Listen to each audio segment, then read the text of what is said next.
just look at FBI agent.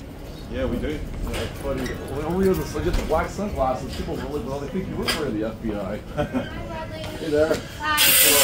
Hi, I'm Frank. Hello. I'm Kayla. Hello. Nice to meet you. Yeah, nice. I'm Frank. Frank, nice to meet He's you. my Frank, body. Yvette. Nice to meet He's my bodyguard. Let's grab a seat here. Oh, over here. Yeah.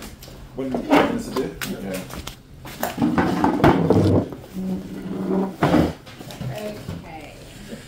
Thanks for being flexible with the timing. That's okay. Just finish church. That's fine. No problem. Okay, so do you know why we're having a meeting today? Yeah, I read Bradley? the letter. Yeah. So do you want to start or do you want me to start? You can start, and I'll just respond. Okay, alright. So there's quite a few issues that we're seeing that we find very inappropriate for the workplace. Comments that you're making. I guess, okay, so it's starting with your issues with Sophie. Okay. Yeah, so your issues with Sophie being that you're saying that she's bullying you. Yeah. And then when Sylvia had a meeting with you about that, you couldn't really give her any information besides Sophie just giving you direction on doing your job. I just told her exactly how it is, but she just didn't want to accept it, and I said that's fine. We can agree to disagree. So what's your issue with Sophie? Verbal abuse, raising her voice, overreacting, being like intimidating. Like that's not the way to get people to want to work. In what way was she overreacting, or in what way was she Like for example, intimidating? Well, she's just like this look she gives me with her eyes. Talks in in a very angry voice. I mean, no one's gonna want to work. No one's gonna respond well. That's just psychology. Nobody responds well to when they feel threatened. Okay, I guess that's like your perception. Like she's never had that issue with anyone else, and with working with Sophie, I don't think that that's the way that she intends to do it. And I think it got to a point where, being that she hadn't done anything that fell under her bullying you, which is what you accused her of, and then it's kind of has turned a bit more into harassment now on the opposite end, because you're speaking to a lot of people about your issues with Sophie. You're making you're calling her names. I'm not calling her names. I was, one thing that I need to let you know is I was going to staff for support, saying this is what's going on. Have you guys experienced this? And they said, yeah, she's like this to everyone. She uses and over-abuses her power. That's not, no one has ever contacted us about that. That's because they're afraid. They're intimidated. But you're going around and speaking about her negatively to the rest of the workplace. So then there was that issue. You also asked Sophie and Sylvia if they had been sexually abused. I didn't say sexually abused. I just said, abused, child abuse. Because I went through that. And when I went through that for many years, it impacted the way I reacted to people. See, they hurt people. So when I was younger, as a result of that, I didn't realize that was why I would bully people sometimes. I used to make fun of a guy for being short. And I didn't realize that was kind of the psychological impact, because I needed to get treated. I got treated, got counseling and everything. And that's why it doesn't affect me anymore. But people who don't get counseling, they'll project on someone else. It's just psychology. Yeah, that's just really an inappropriate thing for you to ask in a workplace. For you, I understand that that's something that you've gone through, and I'm sorry that that's something that you've gone through. But for you to ask someone that in a workplace, for that to be your response is unacceptable. Sorry, I was just trying to empathize and to show. But it's really not. You need to understand that that should never be a question that you ask somebody in the workplace. Well, I wasn't trained on that. I didn't know. I grew up autistic. My parents did everything they could to dumb me down, so I'd get into socially awkward issues and not even mean to. My mother's a covert narcissist. I was abused until I escaped my family when I was 32 years old in 2020. There are so many things that I should have been taught that she chose not to teach me. Her goal was to keep me alone. She wanted to keep me unmarried. She wanted me to be miserable, unhappy, and depressed. She wanted me to die single. That's how my mother is. So as the way of doing so, she tried to make sure that I did all these social cues, social tendencies that people know that are common sense for that very reason. And so now today, at the age of 35, almost 36, I'm playing catch up. I get that, and that's I sympathize with you for that, but our workplace can't be your learning ground. Unfortunately, our workplace, we have children 14, 15, 16, all the way up. I know. our workplace cannot be your learning ground. Like, we have a duty of care Yeah, for the rest of the employees to be in a safe environment. I understand. And I understand that your intentions might not be in that way, but we cannot, we can't keep having these things where then your response is, I didn't know that growing up. Like, this workplace is not going to be for you if that's the case, because there has been already a conversation that you've had with Sylvia about you commenting on, like, you know, saying that Australian accent is sexy, and your response is always like, I don't know that, I didn't know that, and I get that, and I believe you. It's not that I don't believe you, it's just that we can't continue down this path, because it seems like these things are just going to keep continuing. They're not. Well, I think they are. They're and not. then You have to focus on the positive. Don't assume the worst in people. That's you all also you'll find. have been, like, contacting lots of underage, the females, a lot of the females in the workplace. It was simply just Hannah just telling her updates on my daughters because she loves my daughter. She loves hearing about them. And I was just excited to tell her news. That's all it was. I don't think that you realize that, like, a lot of them are being nice to you, but they actually don't want you to be messaging them. Most of the girls, they're being nice to respond to you, but it's inappropriate. You should be using the workplace chat to talk only about work. I didn't know that. That's the whole thing. I wasn't trained. Harrison did a really bad job training me. Okay, some of this stuff is like, unfortunately, like, I'm not trying to say this in a rude way, but it's like common sense in the Well, I sense, don't have like, common sense. I'm still learning it at 35. I know, but there's a lot of things. You're talking about religion, you're talking about the women thirsting for you, It wasn't sexually. It's just, I can tell when women are in love, and that's all I was saying. I didn't mention names. That's so inappropriate. Well, I didn't know that. It is. I'm telling you, it's really inappropriate. Well, I'm sorry, I didn't it's really mean that. making people uncomfortable. Well, I didn't mean that. You told Sylvia she's demonic, Well, because, you know, that... satanistic. Yeah, you realize the spirit I felt when she was speaking to me? I felt scary vibes. That's inappropriate. Like, that's your perception of it. It's highly inappropriate to comment and say someone's demonic or satanistic. There's just, like, so many issues, Bradley, and it's really our duty of care where I just don't know if you should be continuing your employment with us in this environment.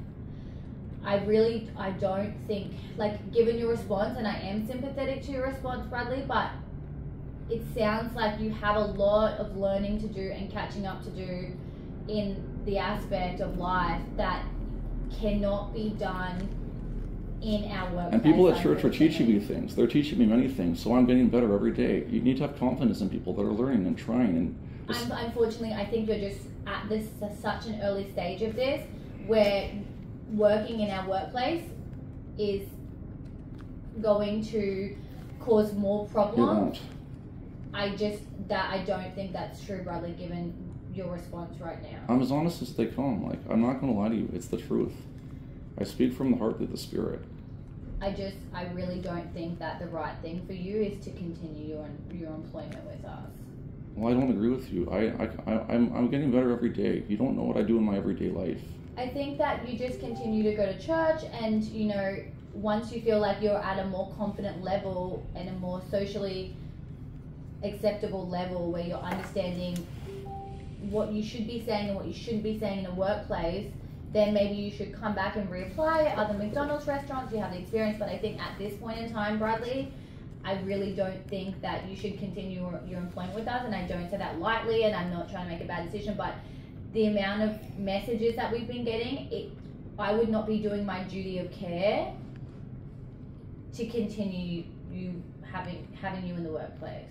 Well, you just don't understand me, that's all. If you understood me, you wouldn't be at this stage of thinking such things. But the thing is, like, everyone's not going to understand you. And most people understand me. Unfortunately, they don't. Like, we're having so many different communications from so many different people. And most people understand me. The people who don't understand me are Sophie and Sylvia, and you don't understand me. But other than that, everyone understands me. They're being polite to you, but they're feeling uncomfortable with your messages, and I'm telling you that. I'm also telling you, they understand me a lot better than you might want to believe. There's some things in life that people just don't share that are positive, even though they think them. They don't always say them.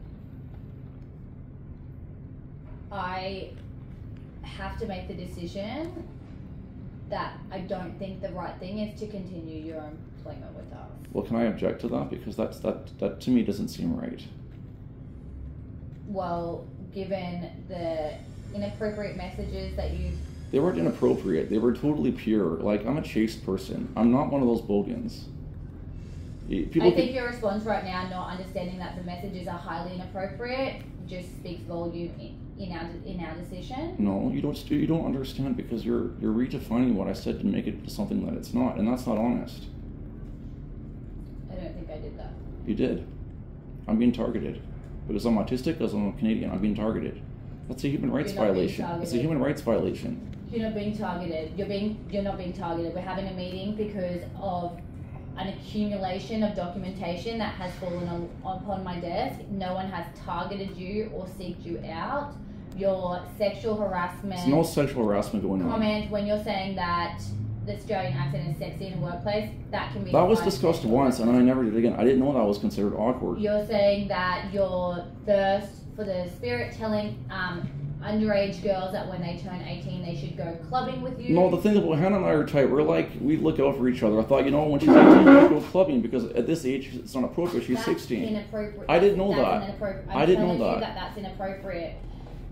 But you're not acknowledging that your comments are inappropriate, and I'm telling you that they are. And for you to just continue saying that they're not inappropriate shows that you still don't understand what's appropriate and what's not inappropriate. And our duty of care is to our 80 employees that have to work with you and them feeling uncomfortable. And I understand and I sympathize for you, and I do feel really bad that you don't understand these things, and I'm happy that you have the church that you can spend time at, but you and the 80 other people, I have to put them the mass. Well, here's the thing. I do now. I understand after reading that letter that the comments about like just going clubbing when she's 18. I didn't realize at the time when I read the letter. Okay, I won't say it again. I got it. The point.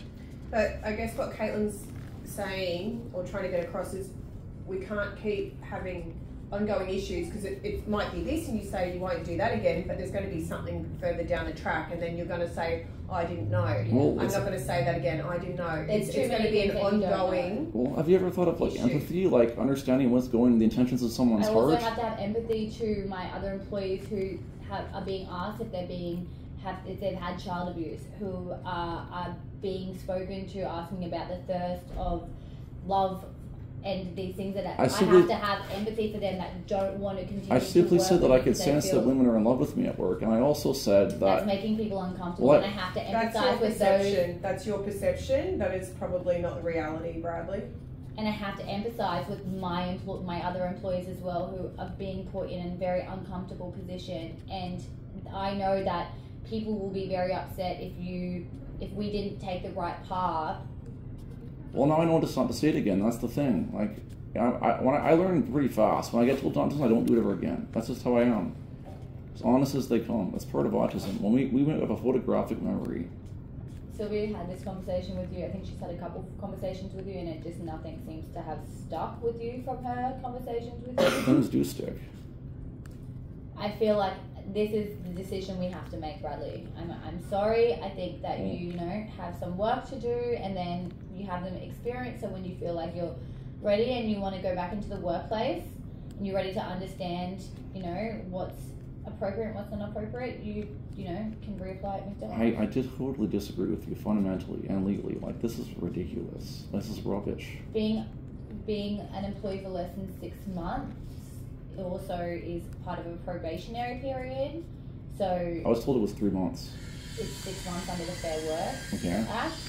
So we're in a position where if this isn't working, and we have reason as to why it's working, and a lot of evidence as to why it's not working, then we are allowed to no longer continue the employment with them. Well, I'm sorry you feel that way, but I'm going to fundamentally disagree with you. All right. It's not at this point.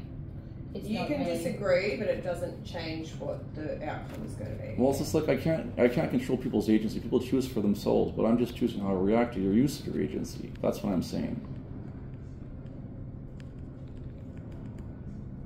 We're never going to agree on this, and that's just life. Nobody always agrees on anything. Everybody is brought up different lives, a different story, different tragedies, different things in their life, different cultural backgrounds. So no one will always agree. No one will always disagree either, and that's just part of life. Yeah, but in this situation, our decision, whether we agree or disagree, means that you no longer will be able to be with us. Starting when? Pardon? Starting when?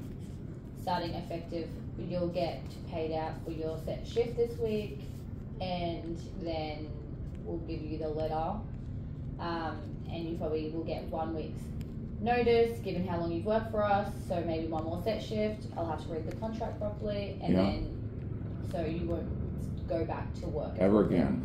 No. Okay. What do I do? What do I do with my uniform? Do I donate it to the You can return it to us. That is what we would prefer you to do. not use like a Halloween costume for my daughters. I mean, if you really want to keep it, you can. We would prefer if you It's supposed to be returned Yeah. because we paid for the uniform, we bought the uniform. And So now we're we not allowed to expect keep the it? return of I uniform. just want to do everything proper. We're not allowed to keep it at all, ever? No, you're not supposed to keep Okay, I just want to do everything properly, and that's why I'm asking. Yeah. It's probably better to return it. Yeah, that's what I just wanted to make sure. I wasn't sure, because some workplaces don't even care, but that's why I thought I'd ask, just to be honest Yeah. and ethical. Yeah. Yeah. So returning it would be the It's fine. correct option. I'll do that immediately. I'll do it today. At the closest location or here? No, you can drop it back to Rockley if you want to. Okay, I'll do it Rockley. Yeah, we Yeah. did. Yeah, Yeah. So closer for you. okay, Yeah. fine. Okay. Is there anything else that you want to add? No, I've said everything I've been inspired to say. Okay. Well, thank you, Bradley. We You're appreciate welcome. your time with us. No Unfortunately, worries. it just didn't work out. It's and okay. We wish you all the best. Dodged a bullet. It's okay. Yeah. We wish you all the best. God has something better in store for me, so thank you for the good things I was able to learn from all you here. That's just the next stage of life. When we get fired from a job, it's because God knows something better is in store for us, and He wants us to move on to something bigger and better. Yeah. Thank you so much. Thank you. Thank you for coming. No All right, problem. Bradley. Off with my money. Here we go. See you.